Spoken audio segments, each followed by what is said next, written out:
What's going on, guys? Unknown Player here, and today we're back with another Destiny 2 video and another roundup of everything going down inside the game right now, and of course coming up soon for the game. We're going to be talking about the end of Season 4, which is actually coming up pretty soon. There's going to be a bunch of stuff like loot disappearing, some ranks and progress being reset, and of course things being unavailable when Season 5 begins. So want to let you guys know about those kind of warnings. Of course, the final quest update for the Thunderlord exotic is now available, so I want to show you guys that, as well as a few secrets inside the mission that you may not have noticed if you walked past it normally. There is also some new info in the next update and some changes Bungie is planning to patch in, as well as some more bits and pieces of stuff you guys should know about. So without further ado, leave a like on the video if you want to show some support, and let's jump into it. So let's begin with the Thunderlord. Of course, it is now finally back and available after 3 weeks of very kind of minuscule steps. If you've done the previous ones of getting the engrams in the European Dead Zone and then the lost sectors also in the European Dead Zone this week, you can now do the final step. Although I don't think anyone is quite sure how long this is going to be available. Bungie hasn't said anything officially yet. I mean, the festival event is technically over, so I'm not sure when it's going to go away, but it could be end of Season 4, or it could just stay there forever until you want to get it done, like the Black Spindle quest line. But I definitely would say try and get it done as quick as possible, as quick as you can, in case it does go away. So you go back into the same lost sector. Of course, you finish the last step on, and this is going to be the Fallen teleports I talked about. You can see Ives' robes there, but if we activate it, it's going to take us, I'm guessing, to the Cosmodrome. I actually haven't seen any footage or know anything about what's going to happen, so this is all new to me. I mean, I'm assuming from what we know, we're going to go to the breach and I guess kill some Fallen and get Thunderlord. All right, so we're back in the Cosmodrome. This looks like the Plaguelands version that we got in Rise of Iron as opposed to the original version. It's all snowy, you can see all the damage to the wall, and I guess, yeah, it does make sense, to be honest. We've also got some Fallen here, which are the House of Dusk, the purple Fallen house, as opposed to the House of Devils, which of course should be here. But of course, Bungie's doing quite a lot of teasing about the Fallen. The Fallen definitely seem to be the main race up next in terms of the main threat. If you don't know, pretty much every single Fallen house, or I think maybe every Fallen house that we know of, has been absolutely deleted. Like all the Kells, the Servitors, they're all gone. Even the House of Kings, which were for a long time the most secretive and most powerful house, are actually dead. Bungie pretty much killed them off in lore tabs, which is a bit disappointing because the Kell was hyped up to be this very important character. But yeah, the House of Kings Kell is dead. The Kell of Kings was actually docked, and I'm pretty sure Aldrin like killed him afterwards, so he's definitely not looking too good. They still have this random cave, which I remember from the Plaguelands version. I'm pretty sure there was one of those puzzle things with the little scorch cannons inside. But yeah, Bungie is definitely teeing up some kind of massive content with the Fallen. I'm not sure if it'll be Black Armory or maybe like another expansion later on. We're going back the similar route. Why did that guy just explode into purple stuff? Are they all going to do that? No. I'm really confused. I'm not sure why that guy just exploded into purple stuff. There's something I'm missing here. I'm using a bygones with nothing that should make him explode into purple stuff. Okay, so this door's locked off. This is the original route, but this is the, yeah, it's the same one as the Plaguelands version in Rise of Iron, pretty much. There are also apparently a bunch of secrets around here in this area that you can miss pretty easily. So once we do this mission and kill the dudes, we're going to try and take a look for that. Not sure how significant the secrets are or if they do anything, but we'll definitely go and take a look at them. But the Fallen are personally my favorite race in Destiny, so I'd love to see a massive expansion with them. Rise of Iron, I think, was good because of that. I'm expecting to get jumped by some dudes with knives like the original, or maybe not. Guess there's no dudes with knives. All right, so what's going to happen? I'm guessing there's going to be a Fallen dude that crawls out of the big hole in the wall. Or just one Dreg, apparently. That's the boss. Apparently just one Dreg. Oh, I think that's the boss dude. What's his name going to be? Who is he? Kilissis? I can't even read that. The Murderer. Let's see what he says about the 1,000 voices. Oh, he's taking it pretty well. This guy's got quite a bit of health. This guy better be the one to drop me the Thunderlord. I want the thing back. Thing is, I want to shotgun this dude, but I'm pretty sure he's just going to stomp me into a wall and probably one-hit me. They add to infinitely spawning, so I don't think killing them is doing anything. We'll do that. Hit him with some of these. Yeah, he's coming down. A couple more. All right, what are you going to give me? He's doing a weird animation there. Something else just died over to my right. I'm not sure what that was. I didn't get a look at it, but there's no Thunderlord so far. I'm guessing either I just got a glitch and didn't get it, or it's going to give me it somewhere else. Also, this area which leads to the rest of the Cosmodrome is locked, so I guess we can't go through there. Unless there's a secret where you can destroy the hinges with the 1,000 voices.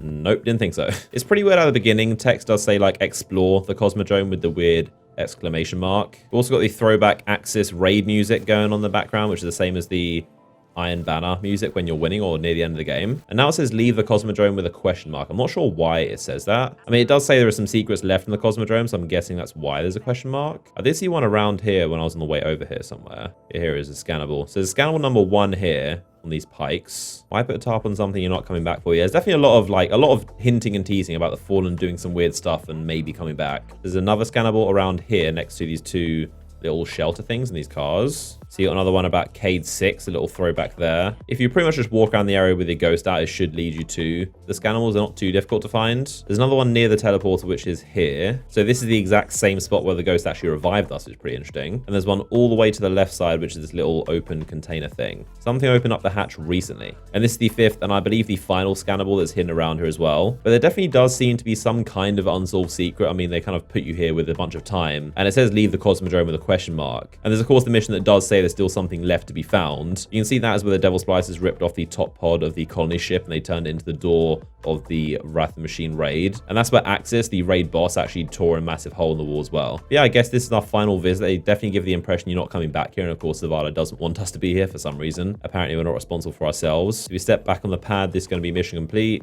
Lost Cryptarch, and I think we're done. So back to Amanda, we have Ives' last engram. Petrovenge entrusted Amanda with all the Master Ives possessions, and this is basically being given to me. Sweet. So now we take this to the Cryptarch that isn't dead yet, so we can't inspect it and see what's inside. I'm going to hazard a wild guess. Don't ask me why, but I get a feeling this may be Thunderlord. Definitely not thanks to data mining that we know all this stuff, but I'm guessing this is going to be Thunderlord. I guess that's how you get it, pretty much as expected, I'd say. And there we have it, one of the most iconic exotics in Destiny history, and technically the first exotic ever shown off for the game at all, like actual gameplay. Here it is, the Thunderlord exotic machine gun. Still got the same name, still looks the same, but with new perks. We've got Rain Havoc, kills the weapon, generate lightning strikes from above. It's funny because it's still got the polygonal rifling, armor piercing, but it's still got lightning rounds and also feeding frenzy. So still got the same 2 perks. In fact, I'm pretty sure lightning rounds was the exotic perk in Destiny 1, but now it's been demoted to a normal perk and we've still got a brand new perk on top of it. Same as the spindle, we've got 2 new ornaments. So you can see this is the faster than speed bundle. Looks okay, I guess. It's basically a boxy, like squared off version of it. And you got the Sky Deity bundle, which I guess is another word for Thunderlord. So looks okay. Yes, it's okay, I guess. There's nothing crazy. Definitely don't think they're as cool as the black spindle ornaments. Those look really cool. So I've been using the thing for a little bit, messing around with the weapon. You can see this is what it does inside PvE. Pretty much the same thing as the Warlock Storm Grenade, the big lightning bolt that comes down. Every time you kill something, it's going to do that bolt, but also when you damage stuff as well. It definitely has hidden perks, the same as the original Thunderlord, so it's not just on kills, also just hits in general. But those lightning bolts are actually pretty interesting because those are basically the same as cluster bombs. Believe it or not, because these little lightning bolts, this is actually now the second best weapon in the entire game at melting Riven and any boss like that. I guess it's the same thing as cluster bombs, it just damages multiple things at once, so it does a ton more damage than most things, like a Black Spindle, for example. This Thunderlord actually does more damage than the Wisp of the Worm does against Riven, which is very crazy. So I'm pretty happy with this thing in general. It definitely seems worthy of the exotic heavy slot. As we know, the heavy exotics are basically the best guns in the game, but now we've got a new addition to that family. So the Whisper, the Sleeper, and of course the Thousand Voices. This is up there with them. Of course, they all vary because different things are better in different situations. So cluster bombs is good for bosses like Riven that have a big crit spot, whereas the boss that stays still and has one crit spot, the Wisp is still going to be the best choice. But I wonder if this boss will show it off. You should be able to see some, yeah, there you go, see the little lightning